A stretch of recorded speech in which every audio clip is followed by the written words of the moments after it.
continuación, la doctora Almudena Castro pasará a comentar las guías de lípidos y las de ejercicio físico. Querría recordar que, perdón, por Twitter, en el hashtag postaja13, se pueden ir haciendo preguntas, aparte de las preguntas que se pueden hacer ya, que se están haciendo vía chat y que vamos recogiendo para al final contestarlas. Muchas gracias. Sí, buenas tardes. Bueno, en principio quería agradecer a la Sociedad Española de Cardiología y a MSD la oportunidad que me han dado para transmitir las noticias de la AJA y sobre todo la oportunidad de crear polémica y discusión acerca de mis dos temas de presentación.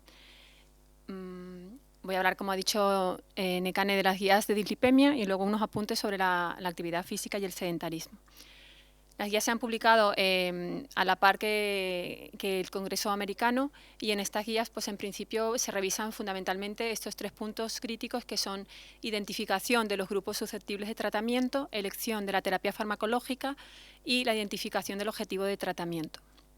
En cuanto a los grupos susceptibles de tratamiento, se plantean 4 grupos importantes que son todos aquellos pacientes con enfermedad cardiovascular establecida, bien sea enfermedad arterial periférica, enfermedad cerebrovascular, enfermedad cardiopatía isquémica, cualquier individuo que tiene un LDL mayor de 190 miligramos decilitro, todos los diabéticos tipo 1 o 2 de entre 40 y 75 años y por último pacientes que cuando se les calcula el riesgo por las guías anteriormente mencionadas por la doctora Nekane Murga, que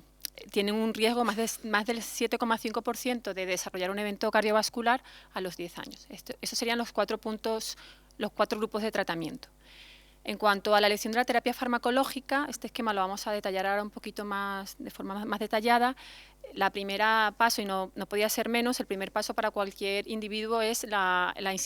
intensificación sobre el estilo de vida y los hábitos adecuados tanto en dieta como en ejercicio físico. En este punto ellos destacan la importancia de la dieta mediterránea, que cobra incluso más importancia que otro tipo de dietas, y también dicen que los pacientes que en principio no están en estos 4 grupos se debe recalcular el riesgo cada 4 o 6 años. En cuanto a los pacientes con enfermedad cardiovascular establecida, pues todos los pacientes que tienen menos de 75 años se recomienda un régimen de estatinas de alta intensidad y los pacientes mayores o los que son intolerantes se recomienda un régimen de estatinas de moderada intensidad. Para los pacientes o individuos con un LDL mayor de 190 también recomiendan el régimen de estatina de alta intensidad. Y ellos definen este régimen como alta intensidad, aquella estatina que con esas dosis es capaz de reducir un 50% el LDL basal y moderada las que lo reducen entre un 30 y un 50%. El grupo 3, que hemos dicho que es el grupo de los diabéticos tipo 1 o 2 entre 40 y 75 años, para estos se recomienda, para empezar, un régimen de intensidad moderada de estatinas, pero si se calcula el riesgo y es mayor, pues pasaría al régimen de alta intensidad de tratamiento. Y para el grupo 4, que son los pacientes que calculando las tablas de score que están en las guías tienen un riesgo de mayor de 7,5% a los 10 años, pues un régimen de estatinas moderada. Insisten un poco que hay pacientes que no están en este grupo y que en estos pacientes pues habría que valorar un poco el riesgo de si tienen otra patología asociada e incluso llegan a sugerir hacer un pacto con un poco de tratamiento con el paciente. Quizás hay otro grupo que ellos también señalan que se escapa un poco de estos 4 grupos, que son los pacientes que tienen insuficiencia cardíaca grado 2, 4 o aquellos que tienen enfermedad renal en hemodiálisis. Estos pacientes no está recomendado en principio el régimen con estatinas. Sin embargo, en el apéndice pues sí dicen que hay una evidencia de que, aunque es una recomendación baja, pero hay una evidencia, un estudio que es el SARP, en el que el tipo de pacientes con enfermedad renal con ezetimibe sí se veía una disminución de eventos cardiovasculares. Y luego, pues, una recomendación de no dar estatinas a los pacientes con insuficiencia cardíaca basada en estudios como el Corona. En cuanto a cuáles son esas estatinas y cuál es la dosis, pues también hacen este cuadro en el que pone estatinas de altas dosis solamente atorvastatina 80, rosuvastatina 20-40 y el resto, que también están en el grupo de intensidad moderada, pues están aquí en las guías. Y quizás el tercer punto, que es el más polémico, es una nueva perspectiva acerca del LDL. En principio, ellos aconsejan que no haya un objetivo del LDL como hasta ahora pues, se había propuesto, en base a que dicen que no hay una evidencia científica que soporte este valor, ¿no? este nivel de LDL. Como hemos dicho, estas guías yo creo que ha sido lo que más se ha hablado en el Congreso americano, día tras día, cuando desayunábamos en la televisión, en el periódico, en las redes sociales, todos opinaban acerca de las guías y tienen pues muchas críticas, empezando porque el mismo score que hablan de cálculo de riesgo cardiovascular es un score que muchos dicen que está sobreestimado, es decir, que si utilizamos ese score en una población vamos a sobreestimar el riesgo incluso en un 150%. Y eso, hablando de población americana, quizás que si incluso lo aplicásemos a una población europea sería aún mayor. Quiero traer a colación las guías europeas de la Sociedad Europea y la Sociedad Española de Cardiología, que se adhiere a ellas, que salieron en 2011, las guías de dislipemia, y aquí vemos claramente cómo los pacientes de riesgo moderado teníamos un objetivo de 100 y los pacientes pues, de riesgo alto con enfermedad cardiovascular establecida claramente no solo ponían 70, sino incluso menos de 70. ¿no? Llama la atención que pues, en menos de un año y medio haya tanta diferencia entre unas guías y otras. Además de esto están las guías de prevención cardiovascular también de la Sociedad Europea y que avala también la Sociedad Española de Cardiología, que nos dicen lo mismo. Salieron en 2012 y nos vuelven a decir que los pacientes de alto riesgo tienen que tener un LDL menor de 70. Y si ya nos vamos a las guías de infarto con elevación del ST, que también fueron publicadas a finales del año pasado, vemos cómo nuestros pacientes, después de un infarto de miocardio, tienen que tener un LDL por lo menos menor, igual o menor de 70. Con lo que es realmente difícil de entender cómo con la misma evidencia científica hay unas recomendaciones tan dispares. En principio yo, por dar mi opinión, que de eso se trata, yo creo que lo importante de la discusión es que para llegar a metas en la vida, en toda la vida hay que establecer objetivos porque es mucho más fácil, ¿no? Entonces quizás no tener un objetivo establecido nos crea una confusión porque además el paciente que tiene dislipemia no es un paciente del cardiólogo, ni del internista, ni del nefrólogo, ni del médico de atención primaria. Es un paciente común y yo creo que hay que hablar un lenguaje común para entendernos entre nosotros y también de cara a las políticas económicas,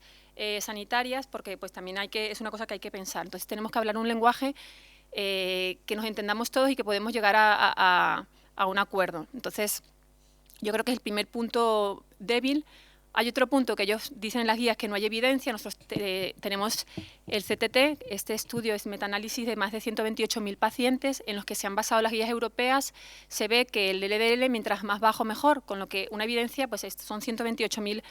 pacientes en 28 estudios aleatorizados que parece que las guías se ignoran un poco. Y luego, otra importancia, yo creo otro aspecto importante a tratar es que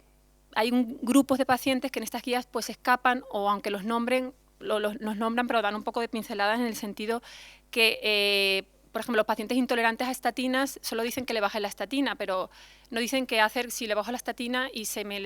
dispara el LDL, no dan una opción a qué hacer con ellos. O los pacientes que no llegan al objetivo, claro, no los nombran porque realmente no hay un objetivo. Entonces, hay pacientes que en las guías no están, pero que son pacientes que existen en la vida real y que no nos dan una opción al clínico de decir qué hago con este paciente, que no me tolera la estatina a dosis altas y lo puedo combinar con algo que le haga bajar el LDL, o que hago con este paciente que tiene un riesgo cardiovascular altísimo y no consigo bajar el LDL por debajo de 120, por ejemplo.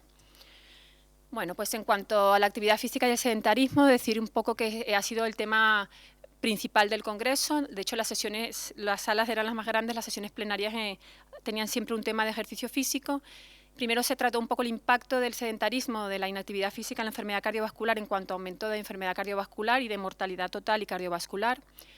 Y también se han presentado estudios de cómo solamente el aumentar la actividad física, pues le tenemos aquí 75 minutos a la semana, aumentamos o ganamos 1,8 años de vida y con más de 450 de una marcha vigorosa, rápida, pues ganamos 4,5 años de vida, ¿no? Importancia también de programas educativos que han sido discutidos y presentados en el Congreso acerca de lo importante que es empezar a edades tempranas, diversos programas de Estados Unidos, Australia, europeos, Sin embargo, veis que esto es una foto de la sala.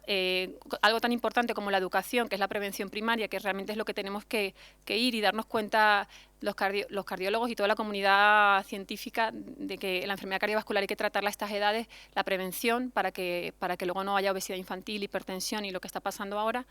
pues parece que eso no le interesa a nadie, ¿no? O a poca gente. En cuanto a este programa también lo he traído a colación porque es un programa en edad preescolar, incluso ya va más antes incluso que el colegio, de niños de 3 a 5 años, en el que pues, se hace una intervención en los profesores, en los niños y en los padres, que yo creo que por ahí van los tiros, ¿no? Es decir, que no vale solamente con decirle al profesor que dé una clase, ni que a la madre cocine bien y luego coma mal en el cole, o que el niño no aprenda o no tenga el gusto de hacer ejercicio, ni se le eduque que le guste más una manzana que un donut, ¿no? Y en cuanto a la actividad física, pues como digo, la promoción, pues se ha hecho muchísima campaña en el Congreso. Veis aquí, esto es un anuncio, bueno, que había que ir un día en zapatillas, otro día hubo una carrera para promocionar el ejercicio físico en el Congreso. Bueno, todo esto yo creo que son actividades que llaman la atención y que van más allá de eso, por lo que les intenta es concienciar al cardiólogo y a toda la comunidad, esto sale en prensa, de que nos tenemos que creer lo que decimos. Entonces, si se habla de educación y se habla de ejercicio y las salas están vacías, pues poco podemos hacer, ¿no? Y en principio, pues bueno, mis conclusiones son que las guías de dislipemia en principio no nos orientan ni nos ayudan ni nos aportan algo nuevo con respecto a las europeas, que yo creo que en principio estamos claros, la posición de la Sociedad Española de Cardiología es avalar las europeas, y en cuanto al ejercicio físico creo que debemos creernos que el ejercicio físico realmente disminuye el riesgo cardiovascular y debemos creérnoslo, transmitirlo e intentar que la educación empiece a edades tempranas. Muchas gracias.